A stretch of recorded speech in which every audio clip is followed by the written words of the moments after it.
దేవునికి పరిశుద్ధ నామమునకు స్తోత్రం. ఈ వారంలో దేవుడు నాకు వచ్చిన ప్రేరేపణ, అది రాత్రి కాలంలో జీవించే వారుకును పగటి కాలంలో జీవించే వారికి అనేక వ్యత్యాసములు ఉంటుంది. రోమీయులకు రాసిన పత్రికలో 13వ అధ్యాయంలో మనం ధ్యానించినప్పుడు అనేక కార్యములని అపోస్తలుడైన పౌలు చెబుతున్నాడు.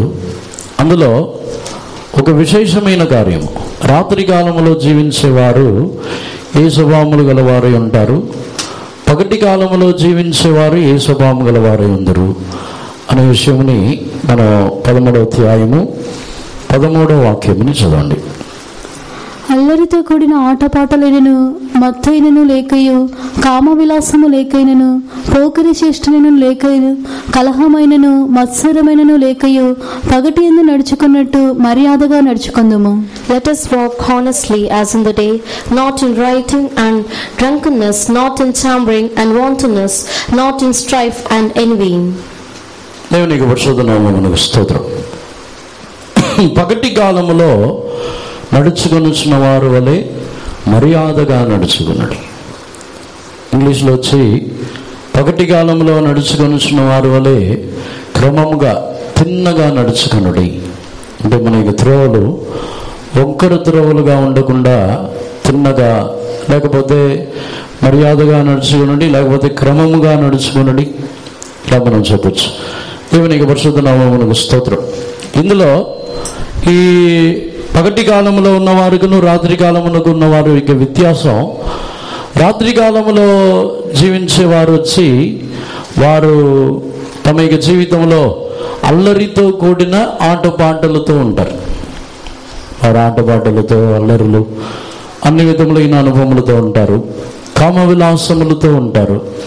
తర్వాత కలహములు మత్సరములతో నిండిన వారే ఉంటారు. దేవునికి పరిశుద్ధ నామమునకు స్తోత్రం. వారందరూ కూడా పగటి కాలంలో జీవించవలసిన వారు కాదు, వారు రాత్రి కాలంలో జీవించవలసిన వారు.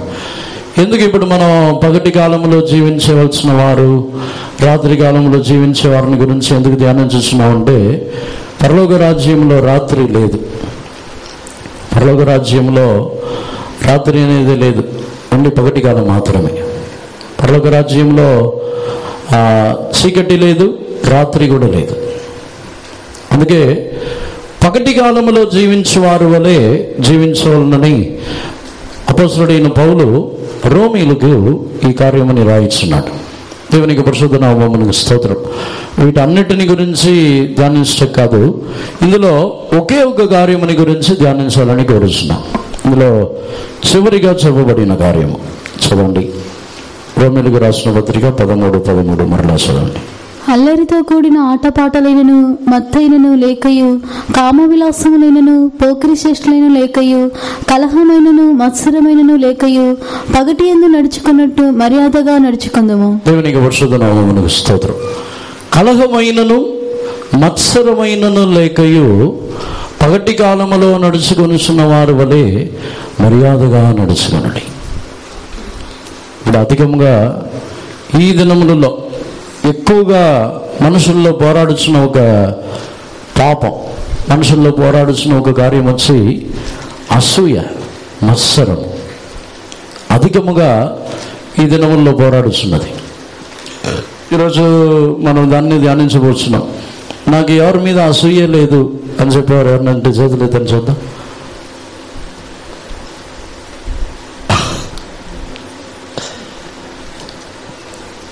దేవునికి పరిశుద్ధ నామమునకు స్తోత్రం.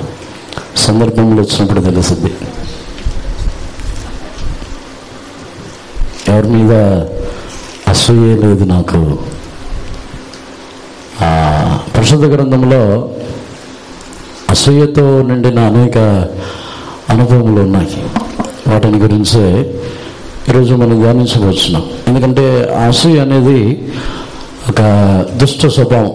దేవునికి సిద్ధమైతే ఈరోజు అసూయతో ఉన్నవారు ఎలా ఉంటారు, వారి యొక్క మాటలు ఏ విధముగా ఉంటాయి, వారి యొక్క క్రియలు ఎలా ఉంటాయి, అసూయతో ఉన్నవారు ఏ విధముగా ప్రవర్తిస్తారు, వాటిని గురించి ఈరోజు మనం ధ్యానిస్తే మనలో ఆ అసూయ ఉందా లేదా అని తెలుసుకోవచ్చు. అసూయ గురించి చెప్పిన వెంటనే మనకు వచ్చిన థాట్ వచ్చి మన గురించి ఆలోచిస్తామా, పక్కన వాళ్ళ గురించి ఆలోచిస్తారా? వాళ్ళకి అసూయ, నాకు కాదంటారు. మనకు కూడా ఉంది. అయితే దేవునికి పరిశుద్ధ నామమునకు స్తోత్రం. వాళ్ళకు ఉంది, నాకు లేదని ఎప్పుడు థాట్ వచ్చిందో అది మనకు కూడా ఉంది. దేవునికి పరిశుద్ధ నామమునకు స్తోత్రం. అసూయ వచ్చి ఒక భయంకరమైన ఒక దుష్ట స్వభావం. ఈ దుష్ట స్వభావం ఉన్నట్లయితే వారి యొక్క జీవితం వచ్చి ఎలా మారుతున్నదంటే వారి యొక్క జీవితంలో ఒక స్థిరత్వం ఉండదు. మొట్టమొదటిగా కయ్యూని యొక్క జీవితంలోకి వచ్చినట్లయితే తాను అసూయతో నిండుకొనిన వాడై మారినందున తన యొక్క జీవితంలో వచ్చి దేశదిమ్మరిగా మారిపోయాడు. దేశదిమ్మరిగా మారిపోవడం మాత్రమే కాకుండా అతని యొక్క ఊహలు కూడా మారిపోయింది. దేవునికి పరిశుద్ధ నామమునకు స్తోత్రం. అసూయతో ఉన్నట్లయితే వారు తమ యొక్క మంచి క్రియలని వారు చూడరు. ఆదికాండములో 4వ అధ్యాయంలో మనం చదువుతున్నప్పుడు వారి యొక్క కార్యములన్నిటినీ మనము ఎరిగి ఉన్నాం. అక్కడ హేబేలు వచ్చి శ్రేష్టమైన వాటిని అర్పించి ఉన్నాడు, దేవుడు అందుకని ఆశీర్వదించి ఉన్నారు. కానీ కయ్యూను వచ్చి తాను అర్పించినవి శ్రేష్టమైనవి కాకపోయినా తన యొక్క జీవితంలో తాను కోరుకొనుచున్నది ఆశీర్వాదమని కోరుకొనుచున్నాడు. దేవునికి పరిశుద్ధ నామమునకు స్తోత్రం. దీనిని అసూయతో నిండి ఉన్నారు. వారి యొక్క స్వభావములు అసూయ స్వభావముతో ఉందని మొట్టమొదటిగా మనం ఎలా తెలుసుకోగలమంటే వారు దేవునికైనను మనుషులకైనను వారు చేయించిన ఏ కార్యమైనా శ్రేష్టమైన వాటిని చేయకపోయినా వారు తమ యొక్క జీవితంలో శ్రేష్టమైన వాటిని కోరుకుంటారు. దేవునికి పరిశుద్ధ నామమునకు స్తోత్రం. క్లుప్తంగా చెప్పాలంటే మనము ఇతరుల కంటే నేను శ్రేష్టముగా ఉండాలి, లేకపోతే ఇతరుల కంటే నా ఆశీర్వాదము శ్రేష్టముగా ఉండాలి, ఇతరుల కంటే నాకు వచ్చుచున్న లాభము శ్రేష్టముగా ఉండాలి, ఇతరుల కంటే నా మాటలు శ్రేష్టముగా ఉండాలి. ఎప్పుడైతే ఇతరుల కంటే శ్రేష్టముగా ఉండాలి అని ఎప్పుడు కోరుకుంటున్నామో అప్పుడు మన యొక్క జీవితంలో ఈ అసూయ ప్రారంభించబడింది. దేవునికి పరిశుద్ధ నామమునకు స్తోత్రం. ఒక వ్యక్తి యొక్క జీవితము అసూయ లేకుండా ఉండవలనంటే మనుషులలో నేను ఇతరుల కంటే శ్రేష్ఠులుగా ఉండవలనని కోరుకొనకుండా మన యొక్క జీవితంలో నేను అందరికంటే చివరి వానిగా, నేను తక్కువ వానిగానే ఉండవలనని కోరినట్లయితే అప్పుడు అసూయ ఉండదు. దేవునికి పరిశుద్ధ నామమునకు స్తోత్రం. కయ్యూని యొక్క జీవితంలో ఉన్న మొదటి అనుభవమే తాను మేలు చేయకపోయినను శ్రేష్టమైన వాటిని కోరుకుంటాడు. ఒకవేళ మేలు చేసి శ్రేష్టమైన వాటిని కోరుకున్న అసూయ వచ్చింది. నేను మేలు చేశాను, నేను ఇంత కష్టపడ్డాను, ఇంతగా నేను ప్రయాసపడి నా జీవితంలో ఎంతగా నా జీవితముని కాపాడుకున్నాను అని దానికి ఒక ప్రతిఫలమని లేకపోతే శ్రేష్టమైన వాటిని మనము కోరుకుంటే మనకి ఇవ్వబడకుండా అది వేరే ఎవరికైనా ఇవ్వబడితే దాన్ని మనం అంగీకరించలేము. నేను ఇంత పరిశుద్ధముగా ఉండి, నేను ఇంత యథార్థముగా ఉండి నాకు ఇవ్వకుండా వాళ్ళకి ఎందుకు ఇవ్వాలి? వాళ్ళకి ఎందుకు ఆ శ్రేష్టత్వం, వాళ్ళకి ఎందుకు ఆ స్థానం, వాళ్ళకి ఎందుకు ఆ పరిస్థితి? అప్పుడు ఈ అసూయ స్వభావం గలవారుగా మారిన తర్వాత వారి జీవితంలో వారు వచ్చి దేశ దిమ్మరులై మారుతారు. అసూయ గలవారు ఒక చోట్ల స్థిరముగా ఉండలేరు, ఒకరితో కూడా స్థిరముగా ఉండలేరు. మనం అందరితో స్థిరముగా ఉన్నామా? మన యొక్క స్నేహం, మన యొక్క సహవాసము, మన యొక్క బంధుత్వములు, మన రిలేషన్స్ మారుతుందా? మారట్లేదా? కాలమునకు తగ్గట్టు ఒకరి తర్వాత ఒకరు మారింది. దాన్ని బట్టి తెలుసుకోవచ్చు వారిలో అసూయ ఉంటుంది. ఆ రిలేషన్ ఎందుకు మారుతుందంటే అక్కడ వారు ఏదో సహించుకోలేకపోతున్నారు. ఒక రిలేషన్లో ఉన్నప్పుడు దాన్ని ఏదో సహించుకోలేకపోతున్నారు కాబట్టి అది మారుతుంది. దేవునికి పరిశుద్ధ నామమునకు స్తోత్రం. అసూయ ఉన్నప్పుడు వారు ఒక చోట్ల ఉండలేరు, వారు వచ్చి మారుస్తూనే ఉన్నారు. ఒకసారి మన జీవితంలో, మన యొక్క ఆత్మీయ జీవితంలో స్థిరముగా ఉన్నామా? మనము ఎక్కడైనా మారుతూనే ఉన్నామా? స్థలం మారుతున్నామా? మనుషులు మారుస్తున్నారా? మనుషుల్ని మారుస్తూనే ఉన్నారా? లేకపోతే వేరే వేరే మారుతూనే ఉందా? మంచిగా ఆత్మీయ జీవితంలో మంచి స్వభావములు గలవారికి మారడం వచ్చి మంచి అనుభవం.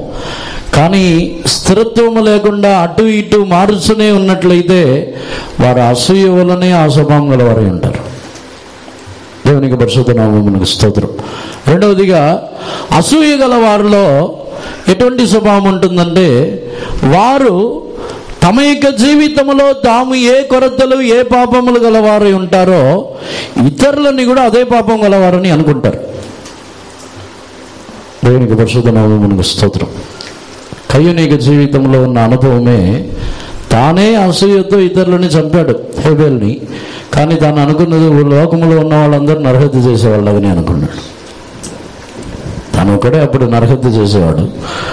కానీ తాను అనుకున్నది ఏమిటంటే, నన్ను చూసే వాళ్ళందరూ నన్ను చంపేస్తారు. ఎవరికి చంపే మైండ్ లేదు అప్పుడు. కానీ కయ్యూనే చెప్పుకుంటున్నాడు, నన్ను చూసే వాళ్ళందరూ చంపేస్తారు. అంటే అసూయతో ఉన్నప్పుడు ఇతరులని కూడా అలాగే అనుకుంటారు. తాము చేయించిన పాపమునే ఇతరులు కూడా చేయించున్నారు. తాము ఏ కొరతలు గలవారే ఉన్నారో ఇతరులను అదే కొరతలు గలవారే. తమ యొక్క జీవితంలో వారు ఏ కార్యము ద్వారా వారు తరిమివేయబడి ఉన్నారో ఇతరులు కూడా అలాంటి వారే అనే తలంపుకు వారు వచ్చేస్తారు. వారికి ఎందుకు ఇలా ఉండాలి, వారు కూడా నాలాంటి వారు కదా, నాలాంటి వాళ్ళే కదా. వారికి తలంపు ఈ విధంగా మారిపోతుంది. దేవునికి పరిశుద్ధ నామమునకు స్తోత్రం. కయ్యూని యొక్క అసూయ ద్వారా ఈ అనుభవముని అక్కడ మనము చూస్తున్నాం. దేవునికి పరిశుద్ధ నామమునకు స్తోత్రం. మన జీవితంలో ఏమైనా ఇతరులు కూడా నాలాంటి వాళ్ళే అని అనుకుంటున్నామా? క్రైస్తవ జీవితంలో వచ్చి ఇతరులు కూడా నాలాంటి వాళ్ళే, నాకు సమానమైన వారే అని కూడా అనుకోకూడదు. మనం అనుకుంటాం సమాజంలో వచ్చి స్త్రీలు పురుషులు అందరూ ఈక్వల్, ఎవరికి వ్యత్యాసం లేదు, అందరూ సమానమే అని అనుకుంటున్నాం. క్రైస్తవ జీవితంలో వచ్చి నేను కూడా ఇతరులకు సమానమైన వ్యక్తిని అని అనుకోకూడదు. క్రైస్తవ జీవితంలో ఉన్న అనుభవం వేరు. క్రైస్తవ జీవితంలో ఉన్న అనుభవము ఇతరులు నాకంటే గొప్పవారని అనుకోవాలి తప్ప ఇతరులు నాకు సమానమైన వారు అని అనుకోకూడదు. ఇతరులు నాకంటే తక్కువ వారని అనుకోకూడదు. ఇతరులు నాకు సమానమైన వారని కూడా అనుకోకూడదు. ఇతరులు నాకంటే గొప్పవారని అనుకోవాలి. అదే క్రైస్తవ జీవితం. దేవునికి పరిశుద్ధ నామమునకు స్తోత్రం. అసూయతో ఉన్నవారు వారు తక్కువ వారని కాదు, నాకు సమానమైన వారని అనుకుంటారు. అనుకుంటున్నారా? వాళ్ళు కూడా నాకు ఈక్వలే కదా, వాళ్ళకి నాకు తక్కువేంటి, నేను దేంట్లో తక్కువ, ఎందుకు నాకు ఇవ్వలేదు, ఎందుకు నన్ను ఆ కార్యమని చేయమని చెప్పలేదు, నాకు వాళ్ళకి తక్కువ ఏంటి, నేను ఎందులో తక్కువ, ఎందుకు నాకు ఆ కార్యమని చేయడానికి అనుమతి ఇవ్వలేదు అనుకోలేదు. ఇప్పుడు మనం పనిచేసే స్థలంలో, చదువుకునే స్థలంలో, మన ఇంటిలో ఇరుగు పొరుగు వారి మధ్యలో, ఇంట్లో కూడా పిల్లల మధ్యలో కూడా అసూయ. అక్క చెల్లి అన్న తమ్ముళ్ళు, వాళ్ళకి ఎక్కువ ఇచ్చి నాకు తక్కువ ఇస్తున్నావంటే ఇద్దరికి సమానమే కదా. అడగట్లేదా? ఇద్దరికి సమానంగా అడిగిన అది అసూయే. నేను అన్యాయంగా అడగట్లేదు కదా, న్యాయం కదా మాట్లాడేది, నేను న్యాయంగా కదా అడుగుతున్నాను. న్యాయంగా ఒక వ్యక్తికి మన ఇంటిలో అయినా లేకపోతే సంఘములోనైనా ఒక వ్యక్తికి ఒక కార్యము దొరుకుతున్నదంటే అదే కార్యము నాకు కూడా ఇవ్వాల్సిందే అని అడగటం అనేది అసూయ. దేవునికి పరిశుద్ధ నామమునకు స్తోత్రం. ఎందుకంటే క్రైస్తవ జీవితంలో ఉన్న జీవితం వచ్చి సమానత్వం కాదు, మనల్ని మనం తగ్గించుకోవటం. దేవునికి పరిశుద్ధ నామమునకు స్తోత్రం. యేసు ప్రభు తన యొక్క జీవితంలో వచ్చి ఆయన మనకు సమరూపముగా సమానముగా రాలేదు. ఆయన తన యొక్క జీవితంలో మనల్ని పూర్తిగా తగ్గించుకొని దాసుని రూపముని ధరించుకొని వచ్చారంట. యేసు ప్రభు వచ్చి మనుషులకు సమానముగా కూడా రాలేదు. యేసు ప్రభు ఆయన భూమిలో వచ్చినప్పుడు మనుషుల యొక్క స్థానము, మనుషుల యొక్క అధికారము, మనుషుల యొక్క వేరే ఏ కార్యమునకు కూడా ఆయన ఈక్వల్గా రాలేదు. యేసు ప్రభు వచ్చి జన్మించబడుచున్న దినము నుండి అన్నిటిలోనూ చివరి వారుగానే ఆయన తనని ఎంచుకొని వచ్చి ఉన్నారు. తను పూర్తిగా ఆయన దాసుని రూపముని ధరించుకుని వచ్చి ఉన్నారు. దేవునికి పరిశుద్ధ నామమునకు స్తోత్రం. ఇప్పుడు మన యొక్క జీవితంలో సంఘములో వాళ్ళు నేను ఒకటే కదా, నాకు వాళ్ళకి తక్కువ ఏంటి? ఒకటి వచ్చి గర్వం వచ్చి అది వచ్చి నేను గొప్ప కదా, గర్వం వచ్చి నేను వారికంటే గొప్ప కదా అని అనుకుంటుంది. కానీ అసూయ వచ్చి ఎలా అంటే నేను వాళ్ళు ఒకటే కదా, నాకేంటి తక్కువ, నేను వాళ్ళు ఒకటే కదా అనే ఫీలింగ్లో వారికి ఇతరులకి ఏమైనా అది ఇవ్వబడినప్పుడు అది తనకు దొరకకపోతే దాన్ని అంగీకరించలేరు. సమానమే కదా, నేనేం తక్కువ, ఎందుకు నాకు చేయలేదు, ఎందుకు నాకు ఆ కార్యం నాకు ఇవ్వలేదు అనే పరిస్థితికి వచ్చేస్తాం. దేవునికి పరిశుద్ధ నామమునకు స్తోత్రం. అందుకే అసూయతో మన యొక్క జీవితంలో ఉన్నప్పుడు మనము తగ్గింపు గలవారుగా మనము జీవించలేం. దీనత్వము అసూయ ఉన్నప్పుడు రాదు. దీనత్వం వచ్చి ఇతరులు హెచ్చింపబడినప్పుడు, ఇతరులు ఆశీర్వదింపబడుచున్నప్పుడు, ఇతరులు అన్ని ఏదైనా మేలు పొందుతున్నప్పుడు వారు యోగ్యులు, నేను దానికి యోగ్యుని కాను అని తగ్గించుకుంటాం. అసూయ ఉన్నట్లయితే మన యొక్క జీవితంలో నాకు ఎందుకు దొరకలేదు అనే ఒక ప్రశ్నకు మన యొక్క జీవితంలో వెళ్ళిపోతాం. దేవునికి పరిశుద్ధ నామమునకు స్తోత్రం. ఆ తర్వాత ఈ అసూయ స్వభావముని గురించి మనము ధ్యానించి చూసినట్లయితే యేసు ప్రభుని వారు చంపిన దానికి కారణము కూడా అసూయ. ఇప్పుడు దాన్ని బట్టి చూసినట్లయితే యేసు ప్రభు యొక్క మరణముని మనము ధ్యానించున్నప్పుడు ఆయన పొందిన గాయములు, ఆయన్ని కొట్టిన దెబ్బలు, ఆయన కార్చిన రక్తము, యేసు ప్రభు యొక్క మరణమునకు మనమే కారణము, నేనే కారణమని మనం అంగీకరిస్తాం. అన్నిటికంటే ప్రాముఖ్యమైన కారణం యేసు ప్రభుని చంపిన దానికి కారణమే అసూయ. చదవండి మత్తయి సువార్తలో 27వ అధ్యాయము 17వ వాక్యం చదవండి. మత్తయి సువార్త 27:17. కాబట్టి జనులు కూడి వచ్చినప్పుడు పిలాతు, నేను ఎవరిని విడుదల చేయవలని మీరు కోరుచున్నారు, బరబ్బానా లేక క్రీస్తు అనబడిన యేసునా అని వారిని అడిగెను. ఏలయనగా వారు అసూయ చేత ఆయన అప్పగించిరని అతడు ఎరిగి ఉండెను.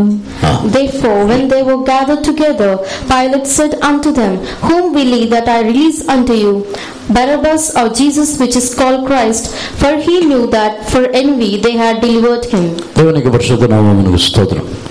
వారందరూ కూడా అసూయ చేతనే యేసుప్రభుని అప్పగించి ఉన్నారు. యేసుప్రభుని పట్టించడానికి, యేసుప్రభుని అప్పగించడానికి అన్నిటికీ ఒకే కారణం అసూయ. ఏం అసూయ? వారికి ఎందుకు అసూయ వచ్చింది? యేసుప్రభు మీద అసూయ ఎందుకు వచ్చింది?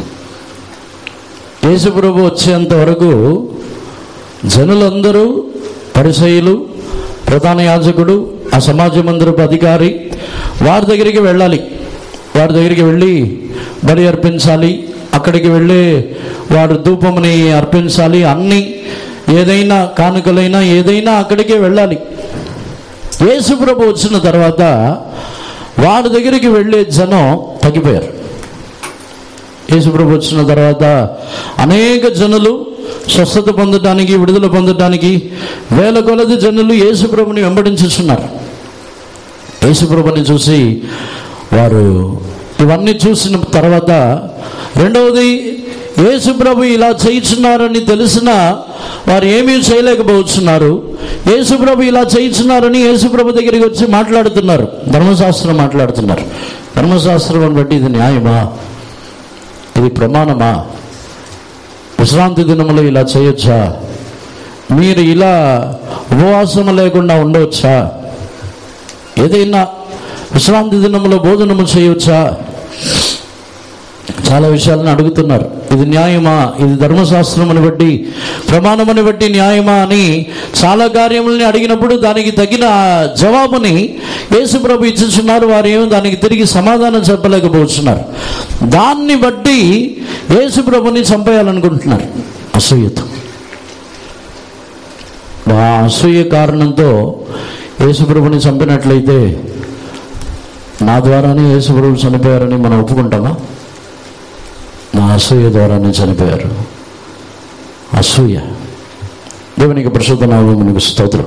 యేసుప్రభుని వారు చంపుటకు కారణం, పట్టించుటకు కారణం అసూయ.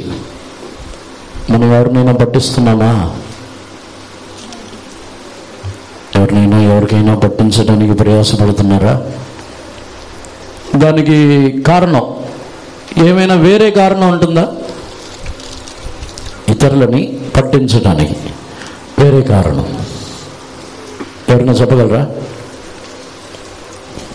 దానికి ఎన్నో కారణములు వెతుకుతారు. అసూయ వచ్చిన తర్వాత యేసుప్రభుని పట్టించడానికి వాళ్ళు కారణములని వెతికారంట. యేసుప్రభుని పట్టించడానికి వారు ఎంక్వైరీ చేస్తున్నారు. యేసుప్రభు ఏమైనా పరిచయులు కొంతమంది కావాలని వెళ్ళి ఆయన నోటి మాటల ద్వారా ఏమైనా దొరుకుతారా అని ఆయన దగ్గరికి వెళ్ళి వెతుకుతూ ఉంటారు. కొంతమంది ఆయన్ని ప్రశ్నించి ఆయన యొక్క మాటల్లో, ప్రసంగాల్లో ఆయన చెప్పే జవాబులో ఏమైనా నేరమోపవచ్చా అని వెతుకుతూ ఉంటారు. ఈ నేరమోపటము, పట్టించటము అన్ని అసూయ అనే స్వభావం వచ్చిన తర్వాతనే వచ్చింది. మనకు అలాంటి స్వభావం ఉందా? వారు అసూయపడిన తర్వాత యేసుప్రభుని నేరమోపటానికి వెతుకుతున్నారు. యేసుప్రభుని నేరమోపటానికి ఏమైనా దొరికిద్దా, ఇతరులని పట్టించడానికి ఏమైనా దొరుకుతుందా అని వెతుకుతున్నామా? మనల్ని గురించి, ఒకవేళ మనల్ని గురించి ఎవరైనా చెప్పారనుకోండి, వాళ్ళని గురించి చెప్పడానికి ఏమైనా వెతుకుతున్నారా? మనల్ని పట్టించారు. యేసుప్రభుని పట్టించిన వారి యొక్క జీవితం గురించి యేసుప్రభుకి తెలియదా? యేసుప్రభుని ఎవరైతే పట్టించారో వాళ్ళని న్యాయం తీర్చడానికి ఏమేమి మాటలు చెప్పాలో యేసుప్రభుకి జ్ఞానం ఉంది. వారి యొక్క జీవితం ఏంటి, వారి యొక్క స్వభావం ఏంటి, యేసుప్రభు పట్టించిన వారి యొక్క పాపం ఏమిటి, అన్ని రహస్యములు యేసుప్రభుకి తెలుసు. కానీ యేసుప్రభు తన్ను పట్టించిన వారిని గురించి ఒక మాట అయినా చెప్పారా? ఎవరి గురించి చెప్పలేదు. తెలీదా? కారణం ఏంటంటే యేసుప్రభుకు వారి మీద అసూయ లేదు. యేసుప్రభుకు వారి మీద అసూయ లేదు. వారు పట్టించినా, వారు చంపినా, వారు వచ్చి యేసుప్రభుకు విరోధంగా క్రియ చేసి మాట్లాడినా, ఏం చెప్పినా వాళ్ళ గురించి చెప్పట్లేదు. వాళ్ళ గురించి కూడా తెలుసు యేసుప్రభుకి. యేసుప్రభు గురించి వారికి తెలిసిన దానికంటే వాళ్ళ గురించి ఎక్కువ తెలుసు యేసుప్రభుకి. మనం అనుకుంటాం, నాకు అన్నీ తెలుసు, ఇతరుల గురించి, వాళ్ళ గురించి, వీళ్ళ గురించి నాకు అన్నీ తెలుసు, నేను అన్ని ఎంక్వైరీ చేసి తెలుసుకున్నానంటే ముందు అసూయ వచ్చింది, అందుకే ఎంక్వైరీ మొదలైంది. అంతేనా? వేరే రీజన్ చెప్పగలరా? పరలోక రాజ్యం తీసుకెళ్ళడానికి ఎంక్వైరీ చేస్తున్నారా?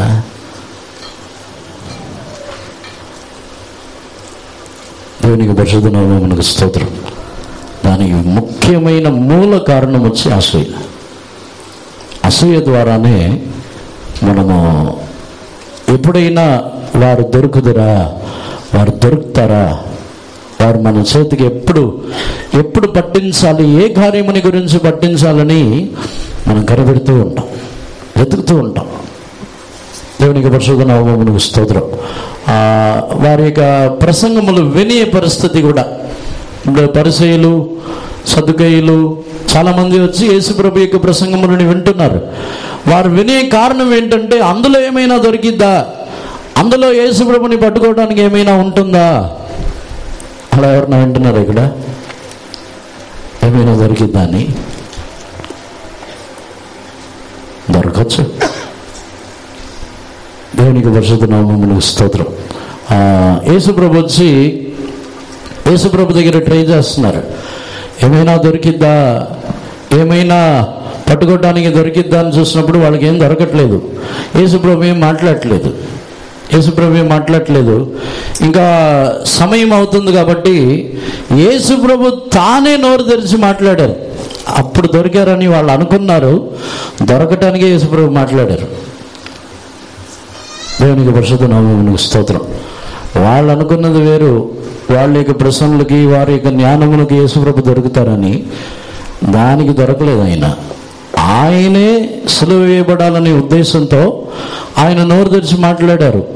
ఆ మాట చేతనే ఆయన వచ్చి ఆ తండ్రిని గురించి ఆయన చెప్పిన వెంటనే ఆ మాట చెప్పనని యేసుప్రభు సిలువ వేశారు. ఆయన మాట్లాడిన దానికి, వాళ్ళు అడిగిన దానికి సమాధానం చెప్పినప్పుడు కాదు.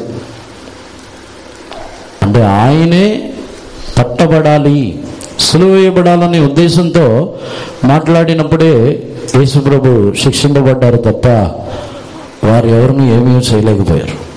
దేవునికి పరిశుద్ధ నామమునకు స్తోత్రం. ఒకవేళ అసూయతో మనం ప్రయాసపడి ఎన్నో ఏదేదో కార్యములు చేసి దొరకటానికి ఎన్నో ప్రయత్నాలు చేసి ఎన్ని రకాలైన అబద్ధ సాక్ష్యములని పుట్టించి తీసుకొని వచ్చినా దేవుని చిత్తమైతేనే దొరుకుతారు, లేకపోతే దొరకరు. ట్రై చేయొద్దు. దేవునికి పరిశుద్ధ నామమునకు స్తోత్రం. చాలామంది ట్రై చేస్తున్నారు దొరుకుతారా అని. మన జీవితంలో చాలామంది ట్రై చేయొచ్చు, కానీ అది దేవుని చిత్తం. దేవుడు సిలువ వేయబడుటకు యేసుప్రభుని అప్పగించటము, అనుమతించటము దేవుని చిత్తం అయితే దొరుకుతారు. అదే దేవుని చిత్తం. దేవునికి పరిశుద్ధ నామమునకు స్తోత్రం. దేవుని చిత్తం కాకపోతే ఎంత ప్రయత్నం చేసినా ఏమీ జరగదు అక్కడ. అందుకే అసూయ స్వభావం, అసూయతో నుండి ఉన్నప్పుడు యేసుప్రభు గురించి ఇక్కడ ఎందుకు చెప్పినామంటే, అసూయతో నిండటం ద్వారానే వారు యేసుప్రభుని చంపి ఉన్నారు, యేసుప్రభుని అప్పగించి ఉన్నారు, యేసుప్రభుని పిలాతు చేతికి అప్పగించి ఉన్నారు. దేవునికి పరిశుద్ధ నామమునకు స్తోత్రం. మనలో అసూయ స్వభావం ఉన్నట్లయితే ఇతరులని పట్టిస్తాం.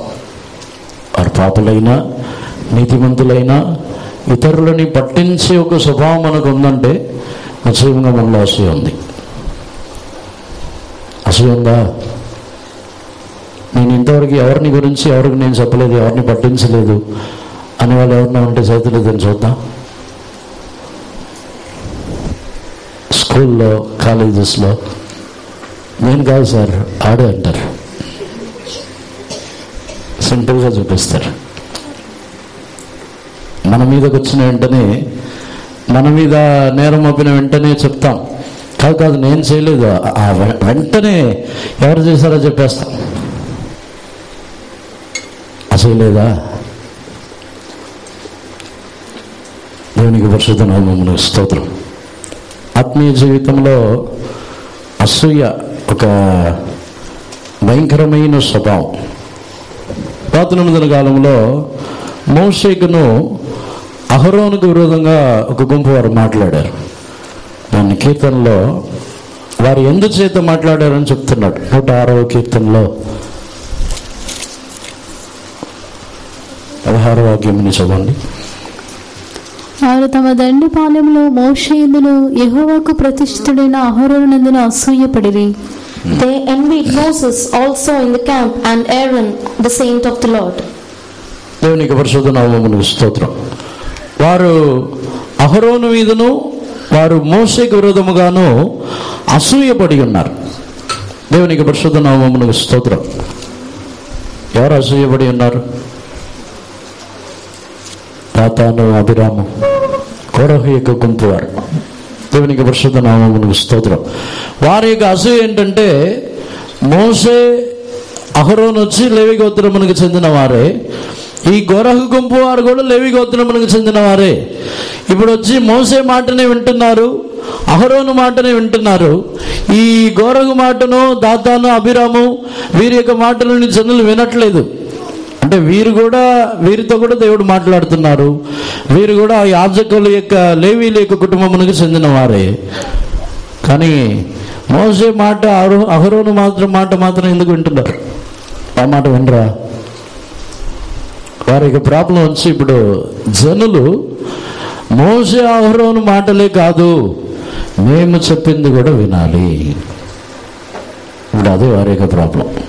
లేవీలే, వాళ్ళు కూడా ధూప కలశముని పట్టుకొని అర్పించేవారు, ధూపము ఇచ్చినవారు. వారు కూడా పరిశుద్ధ స్థలములో, అన్ని విధములైన పరిశుద్ధ స్థలంలోనే, ప్రత్యక్ష గుడారంలోనే ఉండి పనిచేసేవారు. ప్రత్యక్ష గుడారంలో బయట ఉన్నవారు కాదు, ప్రత్యక్ష గుడారంలో ఉండి పనిచేసేవారే. కానీ మోషేకు అహరోనుకు విరోధముగా వారు అసూయపడి ఉన్నారు. వారు అసూయ ఏంటి? మోషేతో మాత్రమే దేవుడు మాట్లాడతారా? మాతో మాట్లాడరా? అంటే మీ వారికి ఏం తక్కువ? మోషేకు అహరోనుకు మేమేం తక్కువైన వాళ్ళం కాదు అనే వారి యొక్క అసూయ. మిరియాము అహరోను కూడా మోషే విరోధముగా మాట్లాడి ఉన్నారు. మోషే చిన్నవాడు, మిరియాము వచ్చి చాలా సీనియర్. మిరియాము వచ్చి వయసులో పెద్ద, అనుభవం గలది. మిరియాము ఒక ప్రవక్త.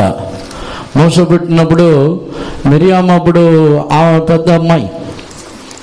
మోషే పుట్టినప్పుడు ప్రవక్త అయినా అక్కడ మిరియాము ప్రవక్తగా ఉండినా, మిరియాము వచ్చి వయసులో పెద్ద, సీనియర్ ఎంతైనా మోషేకు విరోధంగా మాట్లాడ్డ కారణం కూడా అసూయ. మోషేతోనే మాట్లాడతారా? మాతో కూడా దేవుడు మాట్లాడలేదా? మేము కూడా ప్రవక్తలమే కదా. అసూయ. దేవునికి పరిశుద్ధ నామమునకు స్తోత్రం. ఆత్మీయ జీవితంలో అసూయ వచ్చినప్పుడు ఇంతకుముందు చెప్పిన ప్రకారంగా మేము కూడా వారికి ఈక్వలే కదా అనే తలంపు వచ్చింది. మేము వారికి తక్కువ ఏంటి? మేము వారికి ఎందులో తక్కువ? మమ్మల్ని దేవుడు రక్షించలేదా? మమ్మల్ని దేవుడు అభిషేకించలేదా? మా మీద అభిషేకం లేదా? ఇలా వారికి సమానమైన వారుగా మార్చుకుంటాం.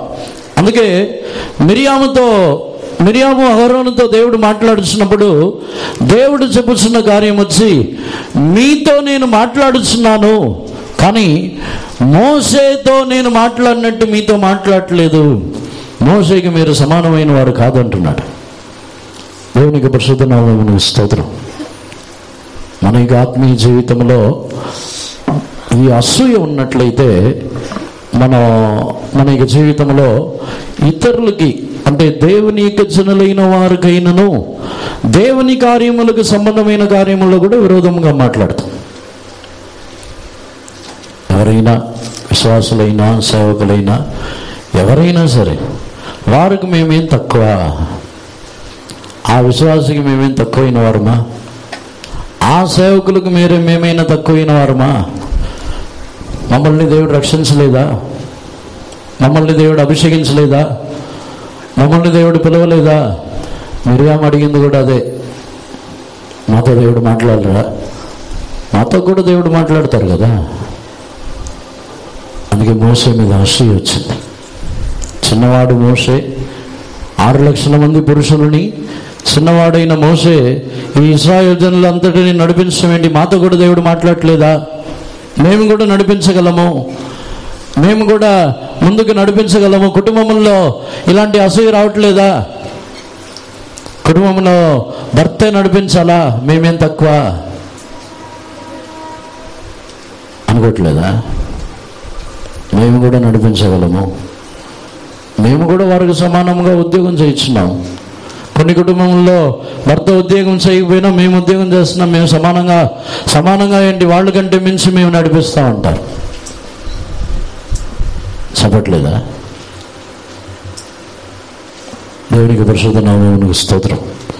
అసూయ స్వభావం వచ్చినప్పుడు మనము లోబడి ఉండలేము. మన యొక్క అర్హతని బట్టి, మన యొక్క అనుభవముని బట్టి, మన యొక్క జీవితముని బట్టి, మనకున్న కృపలు, వరములు, వీటిని బట్టి, మన జీవితంలో ఉన్న జ్ఞానముని బట్టి మనం లోబడి ఉండలేం. వారికి నేనేం తక్కువేంటి, నేనేంటి లోబడి ఉండేది? దేవునికి పరిశుద్ధ నామమునకు స్తోత్రం. అంటే వారికిచ్చిన దేవుడు వారికిచ్చిన స్థానముని మనం సహించలేకపోతున్నాం. మేమేందుకు తక్కువ, మేమేం తక్కువ వారికి అనే పరిస్థితికి వచ్చేస్తున్నాం.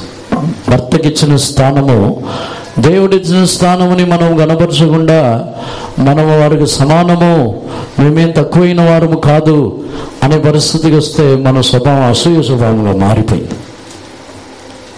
దేవునికి పరిశుద్ధ నామమునకు స్తోత్రం.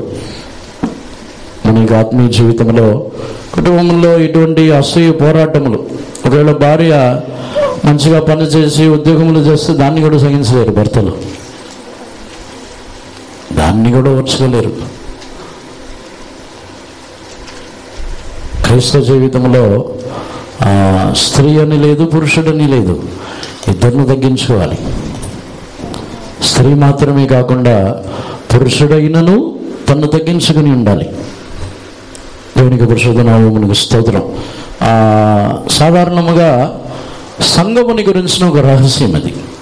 సంఘముని గురించి ఎఫెసీయులకు రాసిన పత్రికలో పౌలు చెప్పుచున్నప్పుడు క్రీస్తుని గురించి, సంఘముని గురించి ఒక రహస్యం, వివాహ జీవితం అనేది.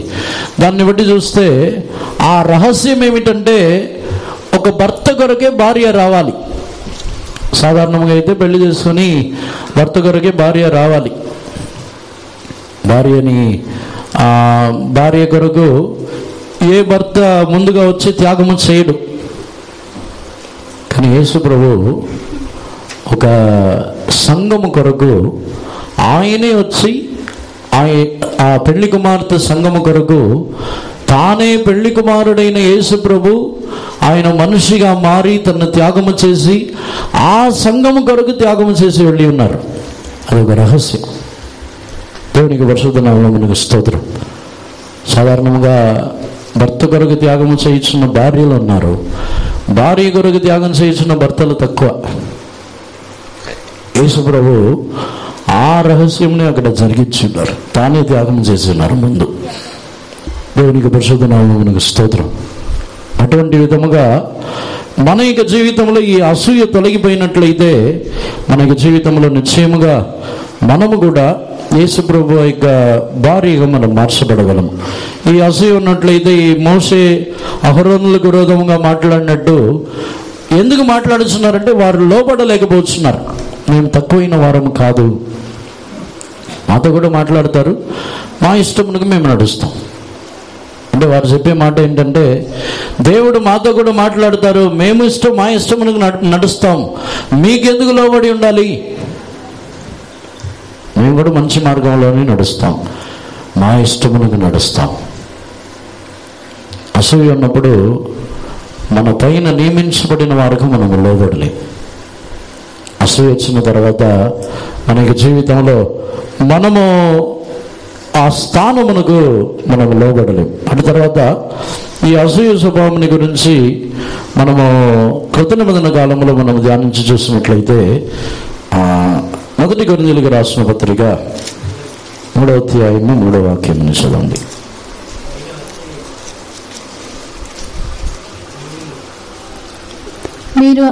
మీలో అసూయయు కలహమును ఉండగా మీరు శరీర సంబంధులై మనుష్యరీతిగా నడుచుకునే వారు కారా? For ye are yet carnal, for whereas there is among you envying and strife and divisions, are ye not carnal and walk as men? దేవునికి పరిశుద్ధ నామమునకు స్తోత్రం. మీలో అసూయ ఉన్న ఎడల మీరు కలహములతో ఇలా జీవించినట్లయితే మీరు మనుషుల్లాగా శరీర ప్రకారముగా జీవించుచున్న వారు కారా? అపొస్తలుడైన పౌలు కొరింథీయులని ఇలా గద్దించుచున్నాడు. మీలో అసూయ ఎందుకుంది? మీలో ఎందుకు కలహములు వస్తున్నాయి? కలహములు రావడానికి కారణమే అసూయ అంట. నిజముగా ఒక వ్యక్తికి జీవితంలో పోరాటములు, వాగ్వాదములు, వారికి వీరికి గొడవలు వస్తుందంటే దానికి కారణమే అసూయ. ఒకరితో సమాధానంగా ఉండలేకపోతున్నామా? సమాధానంగా ఉండలేక ఒకరి తర్వాత ఒకరిని మార్చుతున్నామా? సమాధానముగా ఉండకపోవడానికి కారణమే అసూయ. దేవునికి పరిశుద్ధ నామమునకు స్తోత్రం. అసూయ లేకపోతే అందరితో మనము సమాధానముగా ఉండగలము, అందరితో ఐక్యముగా జీవించగలము. అసూయ లేని వారు సమాధానముని కాపాడుకునడానికి ఒక మార్గం. అసూయ ఉన్నవారు నిశ్చయంగా సమాధానముగా ఉండలేరు. వారు ఎవరితోనూ ఉండలేరు. వారిని ఎంతమందిని మార్చినా వీళ్ళు నాకు సెట్ అవ్వరు అని చెప్పి వేరే ఒక వ్యక్తిని మార్చినా వాళ్ళు కూడా సెట్ అవ్వరు. దానికి కారణం వచ్చి అవతల వాళ్ళు కాదు, మనలో ఉన్న అసూయ. అదే ప్రాబ్లం. దేవునికి పరిశుద్ధ నామమునకు స్తోత్రం. అసూయతో ఉన్నవారు కలహములతో అసమాధానములతో ఉంటారు. పౌలు ఇక్కడ చెప్పుచున్న ప్రకారముగా అసూయతో ఉన్నవాళ్ళు ఆత్మీయ జీవితముని చేయుచున్నవారే కాదు. అసూయతో ఉన్న వాళ్ళని గురించి చెప్పుచున్నాడు, మీరు శరీర ప్రకారముగా జీవించుచున్నవారు కాదా? మీరు శరీరముని ఆశ్రయించుచున్నారు, వాటిని బట్టే జీవించుచున్నారు. మీరు ఆత్మ సంబంధమైన వారు కాదు. ఈరోజు మనకి జీవితంలో ఆత్మీయులుగా జీవించాలని కోరుచున్నాము, శరీర ప్రకారముగా ఉండాలని కోరుచున్నాము.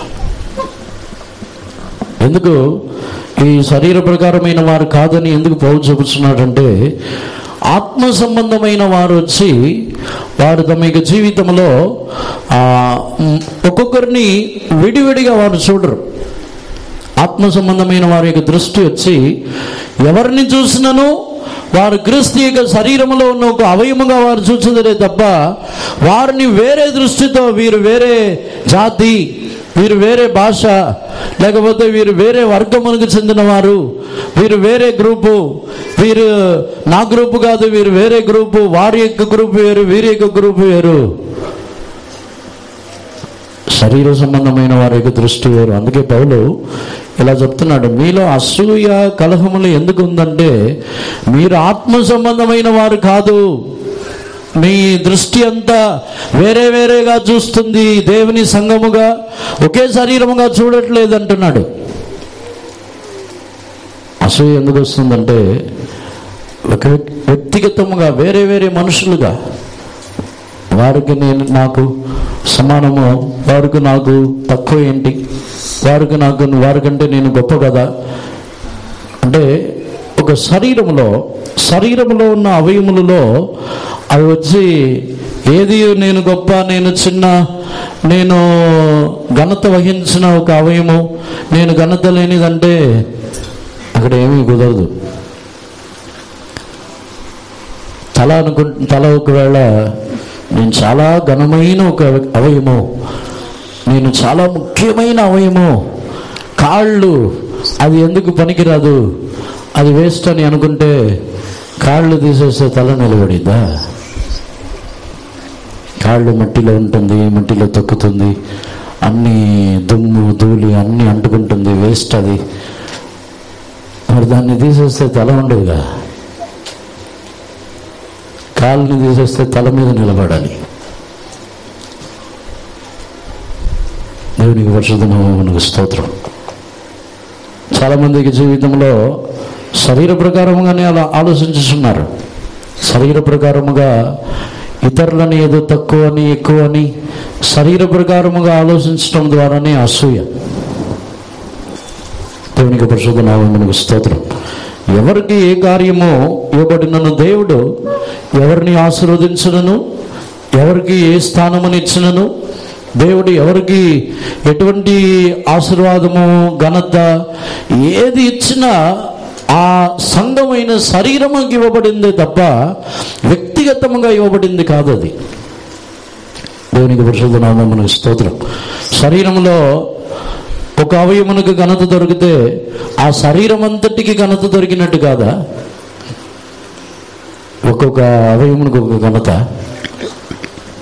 ఏ అవయమునకు ఘనత దొరికినా ఆ శరీరం అంతటికి దొరికిన ఘనత అది. దేవుడు కూడా ఆయన ఏ కార్యమును చేసినను ఆయన పక్షపాతి కాడు. యేసు ప్రభు దేవుడు పక్షపాతం గలవారు కాదు. ఒకరిని హెచ్చించి, ఒకరిని తగ్గించి, ఒకరిని తృణీకరించి త్రోసివేసి అలా చేయించిన వారు కాదు. ఆయన ఏ కార్యమును చేసినను తన యొక్క శరీరమైన సంఘమునకు చేయించిన విధముగానే చేయించున్నారు, వ్యక్తిగతముగా చేయటం లేదు. దేవునికి పరిశుద్ధ నామమునకు స్తోత్రం. ఆ తలంపు గలవారు అసూయతో ఉండలేరు. వాళ్ళకి ఎందుకు ఇలా చేశారు, వీళ్ళకి ఎందుకు ఇలా చేయాలి, వాళ్ళేంటి వీళ్ళేంటి అని అసూయతో ఉండలేము.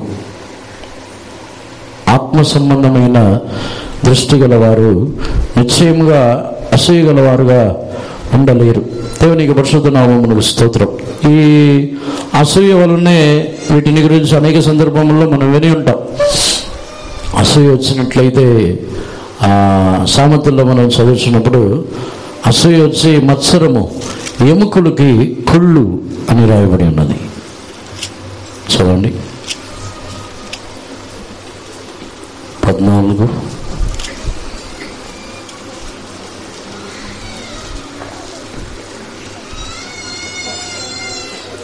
అధ్యాయము 30వ వాక్యం చదవండి. సాత్వికమైన మనసు శరీరమునకు జీవము, మత్సరము ఎముకలకు కుళ్ళు.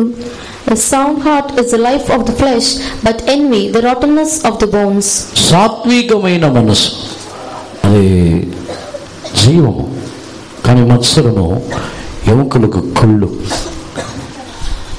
మత్సరముతో ఇక్కడ సామెతల్లో సాత్వికమని పోల్చేస్తున్నాడు. అంటే మత్సరం ఉన్న వాళ్ళకి సాత్వికత ఉండదు. మత్సరం ఉన్న వాళ్ళ యొక్క జీవితంలో సాత్వికముగా మౌనముగా వారు ఉండరు. దేవునికి పరిశుద్ధ నామమునకు స్తోత్రం. మత్సరము ఎముకలకు కుళ్ళు. మత్సరం ఉన్నప్పుడు వారి యొక్క జీవితంలో అనేక వ్యాధి బలహీనతలు వీటితో కూడా వారు పోరాడుతూ ఉంటారు. ఇంకా ఈ మత్సరముని గురించి ఇదే సామెతలు 3వ అధ్యాయంలో కూడా మనం చదువుతున్నాం. 3వ అధ్యాయము 31వ వాక్యం చదవండి. బలాత్కారము చేయవాని చూచి మత్సరపడకము, వాడు చేయి క్రియలను ఏమాత్రము చేయగోరవద్దు. Envy thou not the oppressor, and choose none of his ways. దేవునికి పరిశుద్ధ నామమునకు స్తోత్రం. మత్సరం విషయంలో వచ్చినట్లయితే మంచి వాళ్ళని గురించి కూడా కాదు, బలాత్కారము చేయవారిని గురించి కూడా మత్సరపడవద్దు.